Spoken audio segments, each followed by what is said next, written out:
মুক্তিযুদ্ধ বিষয়ক প্রতিমন্ত্রী ইশরাক হোসেন বলেছেন, যারা জুলাই ছাত্র জনতাকে হত্যা করেছে বাংলার মাটিতে তাদের আসতে দেওয়া হবে না। শহীদ ওয়াসিম আকরামের দ্বিতীয় মৃত্যুবার্ষিকী উপলক্ষে সকালে কক্সবাজারের পেকুয়ায় ছাত্রদলের কেন্দ্রীয় নেতাদের সাথে নিয়ে এই বীর যোদ্ধার কবর জিয়ারত করেন মুক্তিযুদ্ধ বিষয়ক প্রতিমন্ত্রী ইশরাক হোসেন। তিনি আরও বলেন, দেশের বাইরে থেকে যতই হুঙ্কার দিক না কেন জনগণ ফাঁসির দড়ি নিয়ে দাঁড়িয়ে আছে। প্রতিমন্ত্রী বলেন, দেশে ফ্যাসিবাদের বিরুদ্ধে ২৪ সালে যে রক্তের বিনিময়ে নতুন বাংলাদেশ তৈরি হয়েছে তাতে আর কখনো ফ্যাসিস্ট জন্ম হতে দেয়া হবে না। দেশ যতদিন থাকবে জুলাইয়ের সেই মুক্তির প্রেরণা বারবার ফিরে আসবে। এর আগে শহীদ ওয়াসিমের পরিবারের কাছে নগদ অর্থ সহ উপহার সামগ্রী তুলে দেন প্রতিমন্ত্রী ইশরাক হোসেন।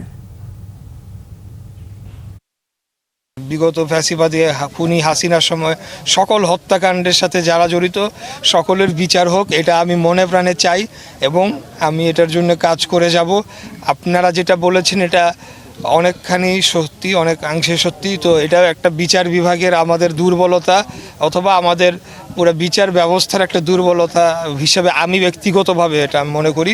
তো অবশ্যই আপনাদের এই বিষয়টি আমি বিবেচনায় নিব এবং আমি আমার জায়গা থেকে আমার সরকার প্রধানের সাথে এই বিষয়টি তুলে ধরে দ্রুততম সময়ে যাতে বিচার হয়। শুধু বিচার কাগজে কলমে হলেই হবে না, সেটা কার্যকরও করতে হবে। সেই কার্যকর করার জন্য আমরা প্রস্তুত রয়েছি।